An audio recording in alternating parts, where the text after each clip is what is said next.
Well, hello everyone. Welcome to Ask Admissions. We're so excited for you guys to join us in this 2023 year. I feel like I haven't done an Ask Admissions in a very long time, so I'm so glad that I get to have financial aid here with us today. We've got some great friends who are going to introduce themselves and tell us a little bit more about scholarships and financial aid.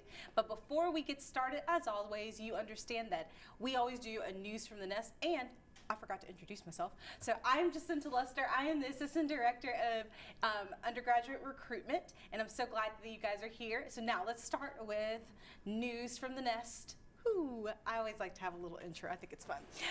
So first things first, we are gearing up for our fall 2022 year, which is a crazy thing to say that we're in 2022, but we have our application open for fall 2022 for our summer and for our fall freshmen. So my freshman group, look at me, pay close attention. For fall of 2022, we're asking that you take the SAT or the ACT.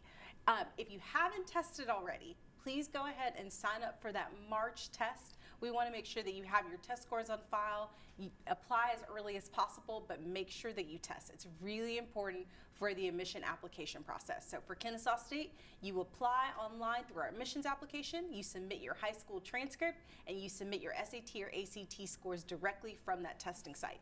When you log in to sign up for that test, you get 4 free schools, so make sure that Kennesaw State is one of those schools. But make sure that you take the SAT or ACT. It is a part of the admission process for fall 2022 and for 2023 moving forward. So make sure you test. If you don't know when the next test will be, as I said before, for SAT, the dates are going to be March 12th for that SAT. If you miss the March deadline, you can always test in May, and we'll accept that May 7th test. So make sure that you sign up for that test. If you need to take the ACT, maybe you took it, you want to retest in maybe the English section because you want to get that score higher. The next test and the last test that we'll accept is the April 12th ACT. So you've got a little bit of time to get those test scores completed and signed up for, so make sure that you do that because that is a part of the admission process. Again, sign up for the SAT, make sure you take those tests. We want to see you guys here in fall of 2022. Speaking of seeing you guys here at KSU and on campus, we had our first spring open house this past weekend. Sarah was there with us. We had a great time on our Marietta campus. If you are interested in seeing Kennesaw and kind of peeking behind the curtain, open house is a great time for you to do that. It is chock full with opportunities to meet with academic professors or advisors. You get to learn more about the academic programs that we offer here at KSU. You get to do a campus tour. You get to eat, which the food is fantastic, as we all know. Both on Kennesaw and Marietta, Stingers is fantastic. I love Stingers. And then we have Commons on the Kennesaw campus. So if you're coming to Kennesaw, you get to see academic sessions, you get to talk to financial aid and hear from them. You get to do a housing tour, you get to do a regular campus tour. There's just so much for you to be a part of that day.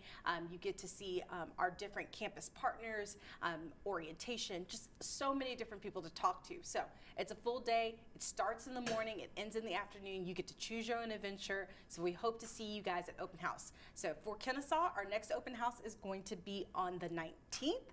And then if you miss that one, you can always come back. We'll have another one on the 26th for Kennesaw. And then maybe you are interested in one of our Marietta campus majors. So engineering, architecture, if you want to go into construction management or computer science, that will be on the March 19th. So it's a lot of fun on those days, but make sure that you sign up for those. You can go to visit.kennesaw.edu and go to special events, and there will be an open house. It'll be the first thing that you see. Sign up for that. Bring your mom, bring your dad, and just get to see the university fully. If you can't make it to one of the 3 open houses that we will have, then we always have our traditional campus tours. We offer those Monday through Friday at 10 a.m. and 1 p.m. both on Kennesaw and our Marietta campus. Again, it's a walking tour. You'll get to see housing. You'll get to see our dining facility. You'll get to see all the academic programs that we offer. But as I said, open house is just a bigger day and a day for you to kind of see yourself as a student at Kennesaw State. So if you can't come to open house, come to one of our campus tours. They are in person. If you can't meet those, then we have virtual. We make sure that we cover all of our bases for you. So if maybe you live further away, maybe you're looking at this and you live in Illinois or you live in South Carolina and you can't drive to Kennesaw, do a virtual tour, get to see the campus that way, and then take the time, plan it out, and come for one of our in-person events that we offer. Other events that we do at KSU, we do transfer events. So maybe you're a transfer student and you're thinking, well, I don't need to take the SAT. I did that years ago. I graduated back in 2011. I'm a non-traditional student at this point. Then make sure that you come for one of our transfer events or adult learner events so the way you can learn more about your student type. Dual enrollment, if you are a high school junior or senior and you want to learn more about getting some college credit while you're still in high school, that's another great opportunity for you to learn. One of our admissions counselors, Kelly Waslocki, shout out to Kelly, she does all of our prospective dual enrollment information session nights, and she would be happy to talk to you more about dual enrollment. And so we just have a slew of different opportunities again for you to learn more about KSU and your student type. We have homeschool information sessions as well. So if you're a homeschool student or a homeschool parent out there and you want to learn about the homeschool process, we actually have homeschool campus tours coming up as well. So again, you can see all of those different sessions and special events at visit.kennesaw.edu. We would love to see you on campus or virtually. And again, today we're talking about financial aid and scholarships. So if you have applied to KSU or maybe you're thinking about applying to KSU, the FAFSA is open. The deadline for that early is March 1st. And then, of course, if you've been accepted to Kennesaw, congratulations. The application for scholarships has been open since November, and they will close on March 1st. So again, it's really important as a student, if you've been accepted, make sure you're checking your deadlines, getting all of your documents in. That's signing up for housing, that's signing up for orientation, and that's completing your scholarship application so that way you can pay for this college experience that you're going to be a part of. So we're really excited about that. That is my news from the nest. I ran through those really fast because I really want to talk to Karen and Sarah about financial aid. So I am going to end the news from the nest, and we're going to turn it over to our friends who will introduce themselves and talk a little bit more about financial aid and scholarships here at KSU. So I'm going to turn it over to Karen. Karen, tell us who you are for those people who may have not met you in previous Ask Admission or Facebook Lives that we used to call them. So who you are, just a little bit of history about yourself, and then what you do here at KSU. Sure. My name is Karen Rollman. I am the Executive Director for the Office of Scholarships and Financial Aid. I've been with the office a total of about 8.5 years, but in this role for the last year. Awesome. And my primary function within the office is to make sure that we get aid out to students and help them as best we can. Wonderful. And Sarah, tried and true. You've been here. I'm Sarah Baumhoff. I am Director of Student Support. I've been here at KSU about 10 years now. I do whatever Karen tells me to do. So, but really, and I really do, but primarily I am working mainly with our students and working with our staff that are the direct contacts for our students. So your financial aid counselor, they are all part of the team that I supervise. And so that's my primary role, is to make sure that you as a student or your student is taken care of and that we have all your needs addressed. So wonderful. So Karen and Sarah are here to ask any questions. So if you are in the Facebook or Instagram, if you have questions, please leave us a comment or ask your question in the chat, and we will make sure that we get those answered as quickly as possible or be able to give you that answer that you're looking for. So before we kind of dive into getting questions from our audience and the people out there, can we just get a basic general overview of what financial aid is for a student? What does that look like for a student coming into KSU? Kind of the steps that the student needs to take, whether they just started or if they have been accepted and they're kind of in the thick of it. Sure. So financial aid is any type of aid that is used to help assist the student with paying for college. This can be in the form of loans, or scholarships or grants. Those are the primary things that we offer and we administer through our office. Everything starts with the free application for federal student aid when we're talking about grants and loans. And then for some of our internal scholarships as well, that's also necessary. That application is free. Something that we always want to remind students. So if you're going to any site that says .com, it should say .gov because you don't want to be paying for that.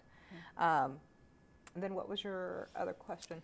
Just for a prospective student, when they should start doing the FAFSA, or should they wait until they've been accepted? Oh no, do it now.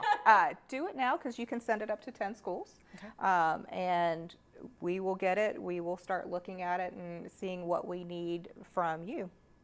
And we've already started working on FAFSAs for 22-23. So we are already, going through, looking at them with the intention of getting like award information out in late March.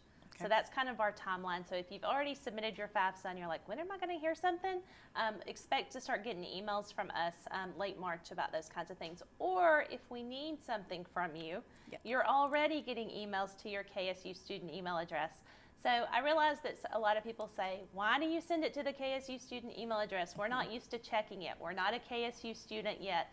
Why there? Well, that's where we send it. Part of it's privacy and protecting you and making sure you get the message we're trying to send. So if there's something we need from you, if we got your FAFSA and it was selected for something called verification, which happens to about 30% of our students roughly, where we need to ask you for some more information. We would already be emailing you asking for that, and you could already be submitting it and get it taken care of so that we've already looked at it and it's processed and it's ready to go when that March timeframe runs around for awards to go out. Awesome. Is there a timeline? Because I know students, when it's time to fill out the FAFSA, like it may be like a daunting task, especially for students who are first generation students and maybe they don't know this college process. So what does that look like for the student? How long does it usually take for a student to complete and fill out? Just kind of helping them so that they don't feel overwhelmed when they have to start this process. Probably in general, if it's your first time that you filled it out, it's probably going to take about an hour. I mean, that's to look at it. If you are able to and you can, we highly recommend you use the data retrieval process from the IRS. So you link your FAFSA to your tax returns and it pulls all the information in. Then you don't have to try to look up numbers on tax returns and figure out which number I'm entering.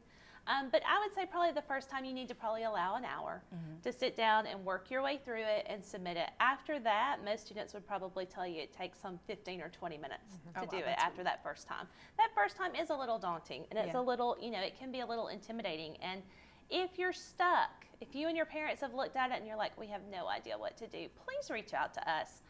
That's what we're here for. We are happy to help answer questions or walk you through steps or troubleshoot if you have problems. I mean, that's what we want to do. We don't want it to be intimidating for you. We want to make it easy. Awesome. So, yeah, in 15 minutes. I don't remember. It's been a long time since I filled out the FAFSA, but I feel like I was that person sitting with my parents' tax returns and being like, what do I put here? Like, it was a lot. So I think it's a great opportunity to link it. If you can do that data retrieval process, it saves so much time and there's no confusion of which line on the tax return am I supposed to look at. Yeah, to go through, flip through. And we have an amazing staff who are more than willing to take that time and help a student walk them through it. We also have 2 FAFSA events this week where we will help students file their FAFSA.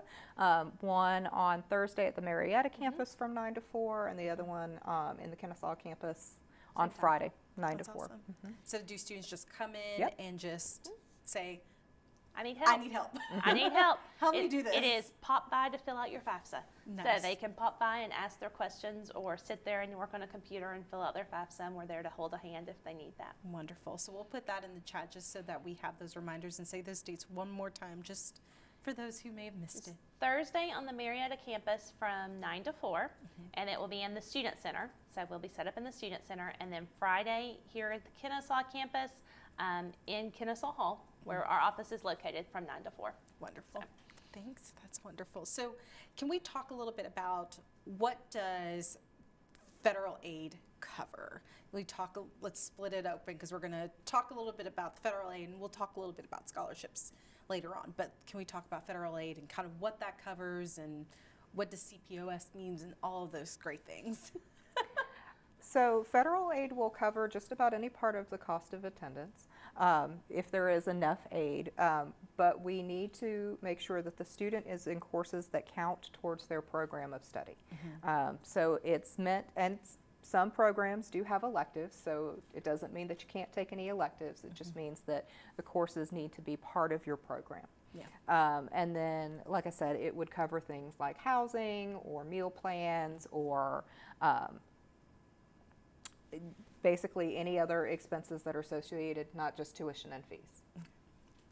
I think, though, we need to be forthcoming that it doesn't always cover everything.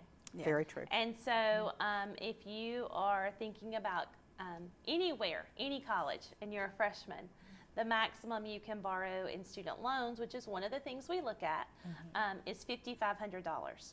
And so when you split that in two, that's $2,750 per semester. And so it may be that that's not enough to cover everything. And I think that's one of the things that often a lot of people just assume is I filed for financial aid, it's going to cover every bit of my cost. Yeah. So it may require another type of loan or applying for a different scholarship Correct. or looking at something different. Everybody qualifies for that $5,500 regardless. Everybody will qualify for that, but they may not qualify for all the other sources of aid. Yeah. And so sometimes you have to ask a few more questions. And again, that's what our staff's here for, is to help. Okay, how do we cover the rest of it? Yeah. So That's awesome. Can we talk about, I know we said deadlines, we had a March 1st deadline, but is that the final deadline to submit? Because I think when people hear deadlines are like, okay, March is around the corner, even though it's only February. So I have to do this all by March 1st, and if I don't do by March 1st, I'm not going to get any aid. Like, how does that work for the student? And that's So for the FAFSA, we do ask that you file by March 1st. The intention behind that is there are a lot more students than there are staff to work through all of that information. But if you don't file by March 1st, we will still keep processing things for your FAFSA. I mean, we've had students come in at the very last minute and fill it out right before payment deadline is due. You may have to have a plan B for payment deadline if you wait until the week of payment deadline to file your FAFSA. Yeah. But we will not stop processing when March 1st hits. We will keep working and process any application that comes in just as long as we can. We just ask you to understand that if you wait to file after March 1st, you may need a plan B for payment deadline. Yeah. The scholarship application closes March 1st. Yeah. That one is a shut off and it is done. And if you don't make it, then you can apply next year when it opens back up on November 1st. Yeah. But with our scholarship application, so even though it's a March 1 deadline for Kennesaw scholarships, the great thing about Scholarship Universe is it houses information for all kinds of external scholarships as well. And all of these scholarships have gone through a vetting process. So they're real, they're not clickbait, it's not a scam. These are truly, truly scholarships that exist, that people have received before, and they are legitimate. And that Scholarship Universe stays open year round. That's wonderful. I think the biggest takeaway for that is, in just deadlines in general, is that as a student that's applying to KSU, especially if you're applying for summer or fall, specifically fall 2022, deadlines are important. Knowing when things are due is really important, and not waiting to the last minute. So just like Sarah said, you can do that, but we, of course, don't want our students waiting until the week of payment deadline to do anything. So I really encourage you, if you know this is the school you want to go to, or you've been accepted, go ahead and start this process now. Take some time this week or next week as you are, talking with your high school counselor or talking with your parents, and just set aside time. Put a timer on your phone, or just put a part of your to-do that day and say, I'm going to sit down, do my FAFSA, and get that completed and out of the way. And then again, it's not the stress of like, I've got to get it done and hecticness for you. So make sure that it's an easy transition, and make sure you get everything in as soon as possible so you don't have to have that panic feeling, because we want it to be a fun time and an exciting time for you to be able to come to college. So just my little tidbit for the day. So one of the questions that we have is, do you need the FAFSA for the summer semesters? How does that work for a student? Yes. Okay. Yes, please. If you are The answer is coming, always yes. yeah. If you are coming for this summer, you want to complete the 2021-22 FAFSA. If you are coming starting in the fall, that would be the 2022-23 FAFSA. So yes, we definitely want the FAFSA because we want to see what aid we can offer you. Okay, awesome. When it comes to the FAFSA, what tax returns? I know there is a thing called prior. Is that still a thing, or is it now just the last year's tax return? No, so if you were filling out the 21-22 FAFSA for summer, it uses your 2019 tax information. So it's still prior. Okay. And so for 2022, 2023, I can never say that right. It's a lot. It's the 2020 tax returns. Okay. So it shouldn't be that you have to wait to file your taxes. You should already have done those. Hopefully you did those last year. And so it should be that you have that information to fill out the FAFSA. You're not having to wait on anything to be sent to you. That's part of the reason they use the prior stuff, was so that students didn't have to wait to file their taxes to file their FAFSA. Yeah. And it's about that time to file again. So Yes. Yes. Ready or not. ready? We gotta fill those out. Do you have any questions? Yes, Awesome. we do have some questions. All right. Okay, so our first one is from Christy, and Christy says, how does financial aid work for dual enrolled high school students? All right, so I'm going to tackle this, and then Sarah's going to pick up the baton and carry it to the finish line.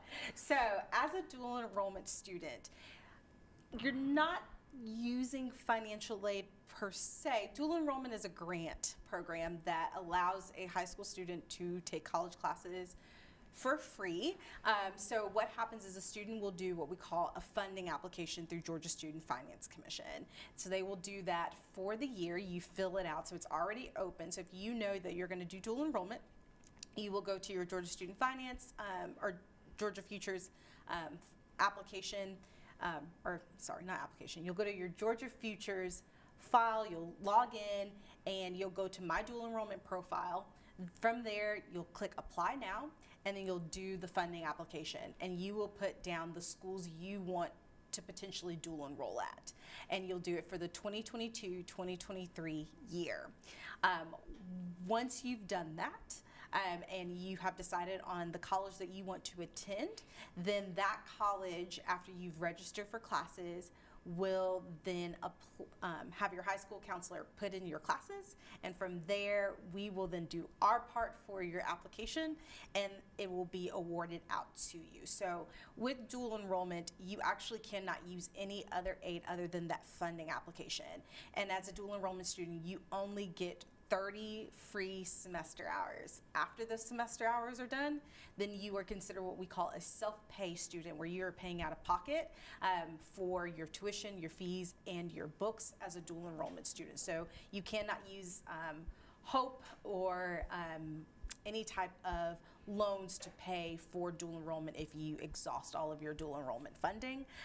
But come to a dual enrollment information session. We'll talk through what funding looks like, how you do that, and go from there. I think I got it. everything. Yeah. That's great. I've been doing it for 3 years now. I hope I got it. So yes, you don't use, it's a funding grant, and so you only get so many hours of dual enrollment funding, but we can, go through that individually. And our office we try our best to be really good about letting you know when you get low on funding, so that you can prepare yourself if you have to pay out of pocket for any dual enrollment credit hours. Yeah. All right. Our next question is from Heather, and Heather says, when will we know what scholarships and aid we get? So the general aid package is going to come out, like Sarah said, late March. Scholarships, the notifications are going to start in mid-April. Okay. So with those, once the application closes, the scholarship committees will actually meet to go through the applicants to determine which students are getting the scholarships. So you might get 2 award letters. You might get one that shows what you qualified for with federal stuff, and then it would be revised if you got AMP or institutional scholarships on top of that in April. So We will definitely notify you. Yeah. Multiple times. to make Check sure your that you're KSC ready. student email. Exactly. Yes, exactly. Okay. And then our next question is from Melissa. Melissa says, is there a formal process for accepting the invitation to attend KSU? So basically, how do you declare that you're going to KSU? So KSU does not have a deposit for admission. So you don't have to put down a deposit to secure your spot here at the university. Really how we determine that a student is committing themselves to KSU is that they will sign up for orientation and they will sign up for housing if they decide to live on campus. But KSU doesn't have a live-on requirement for the Kennesaw campus. We do for Marietta. But what I would say is when you sign up for orientation, that is kind of your way of saying you are coming to KSU, this is going to be your home for the next 4 years, but there is no enrollment deposit that we take from a student to secure their spot here at the university. All right, our next one, it isn't a question, this is just a compliment. This is from Ron. Ron says, these two ladies are the best of the best. KSU is lucky to have such amazing professionals. Please help them so they can help you. Wonderful. Ron, you're wonderful as Yeah. well. Thank you, Ron. Ron is our former director who retired last year, Yes. and we miss him Yeah. dearly. Ron was wonderful. He was really great. Awesome. Thanks, Ron. All right. So somebody asked, Monique asks, how does the work study program work at KSU? All right. So work study is fantastic. We have a application process where a student would apply or basically just notify us that they are interested in the federal work study program, and then they would apply for jobs on campus. Just like you would apply for any other job, you would go through an interview process with that particular department or wherever you're applying for, and go through the normal hiring process. Awesome. And when you get the job, the check comes directly to you. Yes. So it's not applied to your student account. It's actually a paycheck issued to the student. So if your student does work study, don't necessarily think that's going to come off the bill. Yeah. And the other piece of that is you have to work to earn the amount of money. So it is based on how many hours you work and all of that, but it's paid as a paycheck. It's nice. I did that in college. Yeah. That was a paycheck in college. I so. like it. And student jobs are wonderful as well. So Yeah. just look on Handshake and you'll be able to see those student jobs. Okay. This is another compliment. We're just getting so many I from love Kay, who works in my department. And Kay says, love our financial aid ladies with 2 hearts. So she's the best. Okay. And then Kenya says, how do you know when your FAFSA has been sent to KSU? My child put KSU as one of their schools, but is that the only step she has to do? That is the only step she has to do. If you listed the school, if you listed KSU on there, we should absolutely have received it. It usually takes a couple of days after the FAFSA is processed for us to get it. Feel free to give us a call and make sure we have it on file.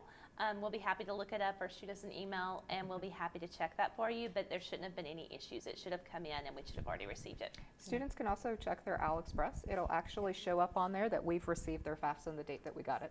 Okay. Yep. All right. 2 more questions. All right. We're ready. All right. This one says, if we're a pending transfer student, how do we apply for scholarships? All right. So I feel like we need to start talking about scholarships. But I'll let you guys answer the question and we'll go there next. So if you have been accepted to KSU, you can actually log into Scholarship Universe and then apply that way. You should be able to get there from our website. So if you go to our website, financialaid.kennesaw.edu, and then click on scholarships, there should actually be a direct link in there. And like I said before, even if you miss the KSU scholarship application deadline, the external scholarships are open year-round. There's more added to it. And like once you sign in initially, you get a lovely little email once a week. I know because I get the email once a week of what's new that's been added, or or just a notification that hey, there's some new things that it looks like you may match to. Yeah. And our last Facebook question right now says, how do you go about getting a loan to pay for the difference that aid and scholarships don't cover? So if you get your award notification and you're looking at it and there's a gap or you need additional funding, there's a couple of different options. Well, there's lots of different options depending on what you want to do. If you're wanting a loan specifically to cover that, if your parents want to do a PLUS loan, that's a parent loan that's specifically for parents to borrow that you can use to cover the difference.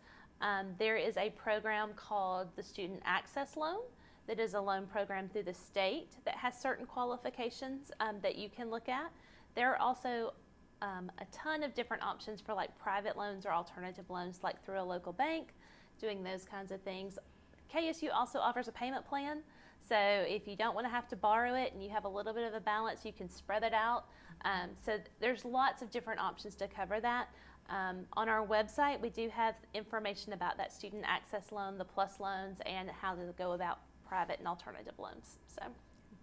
And we do give you instructions on, if you are taking a loan, how to accept them, and the steps that you would need to do in order to do that. But with just general student loans from your FAFSA, we would actually go ahead and offer that to you, and the student would need to go on AliExpress and choose to accept or reduce the amount. It's really their choice. Yeah.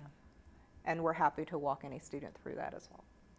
I do have a question, because this was something that I made sure that I did when I was a student, but just for those students, again, for those students who maybe didn't have parents who went to college, or your first generation students, when it comes to loans, and this may not be something that that you guys can give a direct answer for, but like, should a student take everything, or should they only take what they actually need? Because I know that it's just you have to pay these back, so it's not just something that unless it was, either a grant or a different type of loan, but for those of you who have to pay back, is it smart to take it all, or should they just take what they need to pay for their classes? We are always going to advocate to take only what you need. Okay. Because these are loans that you are taking out that you do have to pay back. And so if you don't need it, don't take it out. It's also part of the reason, like, we push for students to apply early, so that when you get that first award notification, you can actually really take a look at what is it that you're going to need. And you have all of that information in place before you register for your classes. And so when your bill shows up, you have an idea. Yeah.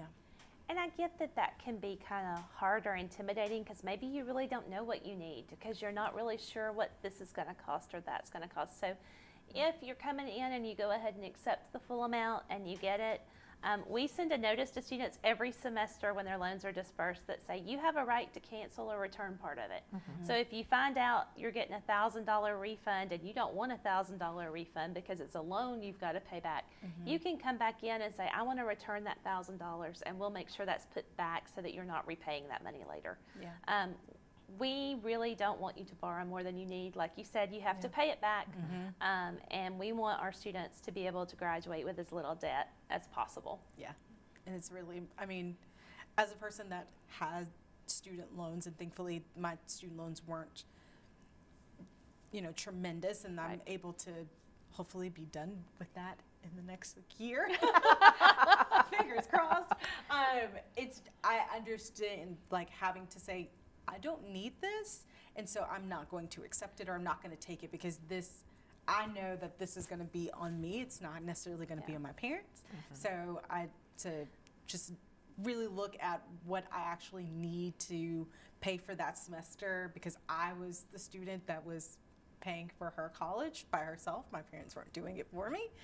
So just being mindful of, what it costs to go to school, and then, what you really need and what you don't. So. Well, and I think it's real easy if you get a refund check to think, ooh, free money. Yeah. I'm going to go buy this, or I'm going to go do that. But, I mean, if it's really coming from a student loan, is really going to get that pizza really that wonderful? Because by the time you finally pay it back, I don't even want to think about what that pizza really cost you. That interest? I mean, No. so, I mean, but like I said, I understand, if you're nervous about first year cost and not really understanding what you need to, and you're nervous about not having enough and not wanting to get a bill at the last minute. Correct. Go ahead and you can accept those loans, but then if you find out I don't really need it all, we're happy to help you return it. Yeah. So. Awesome. So we were getting a lot of questions about scholarships. So let's dive a little bit more into scholarships, specifically Scholarship Universe. So what is that? What does that look like for Kennesaw State students? And then again, we opened up scholarships for our students. We always open them November 1st, and the deadline is March 1st. But in that time, what does that look like? How do students apply? All of that. Just run through help us. Sure. When students log into Scholarship Universe, they're going to be asked a series of questions. The great thing about Scholarship Universe is the more questions you answer, the more things you can match to. And it's not just an internal match, but it's also an external match. So it could be that there's some external scholarship and you meet the criteria, but you don't necessarily know that until you've reached the 30th question. But the more questions you answer, the better your chances are as far as matching to things. I will say that our internal scholarships are highly competitive. Highly competitive, and these are typically not huge awards, but it is enough to defray things like the cost of books and the cost of fees. Right. But it's not typically going to be enough to cover things like tuition. I mean, which is why so many of our students are actually Hope Scholars and Zell Miller Scholars. But it is a great place to start, and it's a great place to look and see what's out there. And like I said, answer as many questions as you possibly can. Just keep going, because once you've actually answered some questions, it'll start telling you also what external scholarships you meet the criteria for, and give you the link and the information that you need to do that. One of the things that I mentioned in the last Facebook Live session that I'll mention again is it's really important to come up with a very nice, basically personal statement or essay about yourself, or essay in general. I mean, because you can use bits and pieces of it when you're answering other scholarships. And so it's something that I always encourage. Write something out that's really, really well written, and then as you're applying for other scholarships, because a lot of scholarships will require some type of personal essay about yourself, then you can take bits and pieces from that. Nice. I think as I was talking to some students this weekend at open house, or students and parents, one of the things that kept coming up was, it's a lot of work. It's a lot of time spent filling out applications, and what is the return on that? And I've often heard and talked when I've spoken with high school counselors over the years, and just know from my own experience of working in this, it's kind of like a part-time job, trying to go through that scholarship process. And Scholarship Universe is fabulous, and it does give you all these external ones to apply for. But don't forget about your local ones too, that your local high school knows about, or that your church gives away, or maybe your parents are part of a civic organization like a Rotary or an Elks Club, or all these different things. I've heard students say it's only $500. Well, $500 is books for a semester.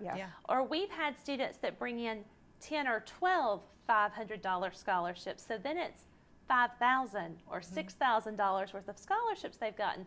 So don't overlook those small ones that may be out in your community. Check with your high school counselor. I know where my son attends high school, they put a whole list of scholarships in their newsletter that comes out from their high school counselors.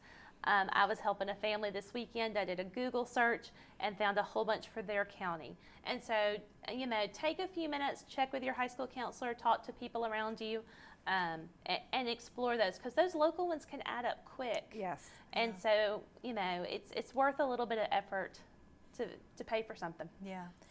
And I would want to know, like, for our scholarships, are they mostly need-based? Are they mostly merit-based, or is it a combination of both? Does it switch, from year to year, where we see more need or more merit? It's a combination, Okay. but that's partially why we also have the FAFSA deadline is March 1st. Because some of those institutional scholarships do require need or you to have the FAFSA on file. Okay. So that there is a reason. There's a couple of reasons why those dates are in tandem. But it depends on the scholarship program, and our scholarships are generously funded by our donors to the university, and a lot of them have put the requirements on the scholarship. So sometimes a donor says, I want it need-based, and sometimes it's just strictly merit-based, or performing arts based, or those kinds of things, whatever they really want to do for the university. So if you have been accepted, because for scholarships for KSU, you have to be accepted. So again, that's why we encourage you to apply early to the university, go ahead and get everything in. And I will say that our admission process, to kind of go backwards, our admission process is fairly a quick turnaround time if you get everything in. So if you apply, you submit your high school transcript, you submit your test scores. Once we have those three components, then your application goes into an admissions review, and then you will get a decision. Our decision usually is about 3 weeks to 4, depending on the volume, but we have a quick turnaround time. You can check your status online on the admissions website. So just know, don't delay because you are waiting for something. Go ahead and submit your high school transcript. Go ahead and submit your application. And then again, submit your test scores afterwards, and then we'll review your application. So we really want you guys to, again, deadlines are key. And it's really important to think about those and meet those. Any questions? All right, we got a question. One question from Cindy on Facebook. Is there information about payment plans on the website? On the Bursar's website. Yeah, it's on the Bursar's office website. So Yes. And for those students, you can, if you go to fiscalservices.kennesaw.edu, I think. you can, but I would just say go to the main page Yeah. and search Bursar. Sorry, yes. Yes, and- That's usually, that's much That's better. how Or payment plan. Well, Yeah, or to be tuition honest, fees. that's how Yeah. I find it. Yes. Me too. I normally say Me too. don't Google things, but in this situation, go to the main campus website, admissions.kennesaw.edu, and at the top there's a search button, and you can put in tuition and fees, and it'll bring Right. up the Bursar's website. And that's where the payment plan stuff Yeah. is. So, but yeah.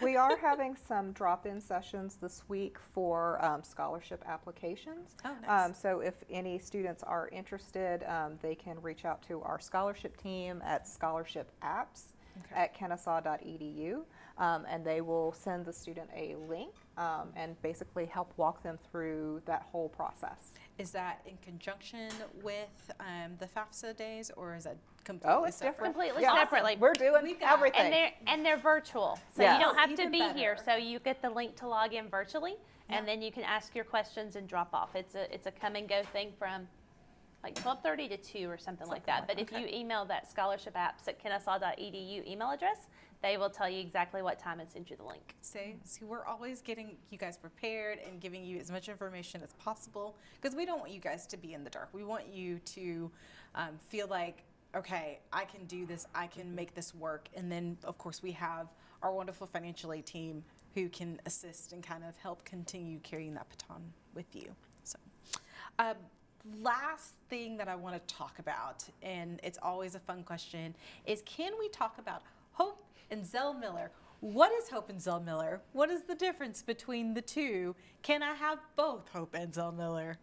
Sure. Jacinda, let's talk about Hope and Zell Miller. So, we're very fortunate in Georgia to have these programs. They Yeah. are funded by the Georgia Lottery. The Hope Scholarship pays 90% of tuition here at KSU. It works, currently it's $167 per semester hour. You need to graduate as a Hope Scholar from high school. And so you heard Jacinta mention that GA Futures website earlier. It's gafutures.org. You can go out there and check your Hope GPA. Most high schools in the state start sending transcript data at least by your junior year, so you can start seeing on track. Some start as early as your 9th grade year. But for those of you that are graduating in the fall, they must have sent your data in by the end of this month through the first semester of your senior year. You can check and see, am I on target for Hope? They calculate their own Hope GPA, and it's a 3.0, and it's only on your core classes. So your band, your PE, your chorus, all that stuff doesn't count. And I have a high school junior, and so we learned that. We had to talk about what counts and what doesn't count towards your Hope GPA. So I encourage you, don't just rely what's on the transcript, or if your high school projects a Hope GPA on your transcript, go out to GA Futures, log in, and see what it says. They send us a preliminary file at the end of this month, and so we will go ahead and start looking at that for Hope. You can keep Hope in college as long as you make a 3.0 GPA, and now everything counts. So once you're in college, it's not just a certain set of classes, it is everything. And it pays up to 127 hours. So as long as you are very careful about the classes that you choose, and that you don't withdraw from a lot of courses, we have students that it pays for their entire time here. There are checkpoints, so we have to check you while you're in college. And that is that you keep that 3.0 at the end of every spring semester and when you attempt 30, 60, or 90 semester hours. The really nice thing about GA Futures is now your college Hope GPA shows on there as well. So we send all your transcript data to GA Futures while you're in college, and so you can still go out there and keep checking that Hope GPA. If you don't graduate from high school eligible for Hope, you can attempt 30 hours with a 3.0 and earn it while you're in college. So you do have a second chance for that. For Zell Miller, it's a little bit different. That program was introduced in 2011. That program pays 100% tuition. So it pays a little bit more, but I'm going to tell you a little secret. Here at KSU, it's only about $18 difference per hour between Hope and Zell Miller. So keep that in mind. We are so affordable that it doesn't have a huge difference between the two programs here. It is a 3.7 GPA in high school to earn it. Same thing as Hope. It's only on your core classes. Plus, you either have to have a 1200 on the SAT or a 26 on the ACT. And so there are some other ways to earn it, like by being your valedictorian or salutatorian, but that's really what you're looking for Zell Miller. And like I said, it pays 100% of tuition, has the exact same 127-hour limit, and the difference is you have to keep a 3.3 GPA when you're here in college. We have around 14,000 Hope and Zell Miller scholars here on campus. We have lots of students that are Hope or Zell Miller eligible and that keep Hope and Zell Miller every semester. And so it is a fantastic program and way to afford your college. The big difference is you can't earn Zell Miller once you're here. Gotcha. You can earn Hope, but not Zell Miller. And I will tell you the same things I shared with the folks that were in the sessions on Saturday.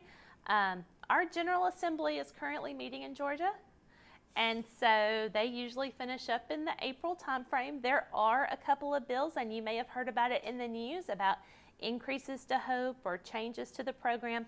Nothing has been passed yet, but we will certainly pass along that information if anything changes, but you may want to kind of keep your ear on the news as well, just to see if there's any changes to the program. There haven't been in the past couple of years, so you just never know. Awesome. Thank you. And I want to add this caveat because I work with our dual enrollment population. Your Hope doesn't start until you're actually a degree-seeking student. So if you are doing dual enrollment, know that your dual enrollment credits do not eat into your Hope GPA. And the grades don't count. And grades don't count. So just be thinking about that if you are a junior or senior even, and you're thinking about doing dual enrollment. Just know that you're earning that college credit, but it doesn't eat into your Hope GPA. So you do. One other thing I left out: you do have to have an application on file. Yes. So it can be the FAFSA, or you can complete the GSF app, which is on the GA Futures website, and it's good for 10 years. So if you fill out the GSF app, it is a one and done. You don't have to fill it out again. If you use the FAFSA to apply for your Hope Scholarship, then you have to do the FAFSA every year. So I would suggest you fill out a GSF app regardless, so that we have it. So if you get your FAFSA after the first year and you're like, I'm not applying again, we're not going to use student loans, if we have that GSF app on file, then there's no problem with your Hope or Zell Miller scholarship. That's also helpful when students forget to file their FAFSA. yes. So it's Exactly. there. It's there.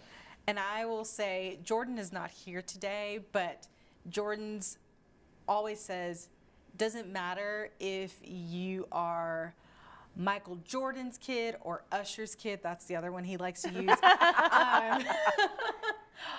But still do your FAFSA. Like, you may not need it, but still fill it out just in case. You just never know when things will happen.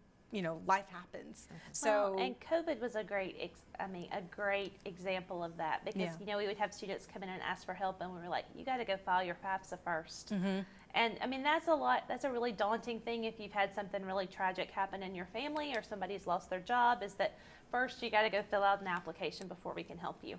So like you said, like Jordan says, it's worth the hour of your time to fill it out, even if you don't need it, but it's there if you do. And Yeah. you never know what you're going to qualify for. Right. So it's always good to at least try. You never know. Yeah. So those are our tidbits for the day. Before we let you guys go, do we have any more questions in the chat? Awesome. Let's answer We've it. got one more question. Okay. It's touching on dual enrollment. So, for dual enrollment, do we have to live in a specific county, like Cobb County, or can we live anywhere and do dual enrollment online? So for dual enrollment, you have to be enrolled in a Georgia high school or a Georgia homeschool program. But if, say, you live in Savannah, but you want to participate in dual enrollment at KSU, you can do that. You would just do it online. Or say you live in Gwinnett, even though that's not the same amount of distance as living in Savannah, but it's still a little bit of trek with, construction and traffic, but you can still do that. You can do hybrid classes, you can do online classes, but just know you have to be a Georgia resident and enrolled in a Georgia you have to be enrolled in a Georgia high school or Georgia homeschool to be able to be eligible to participate in dual enrollment. Yeah. Awesome. All right, ladies,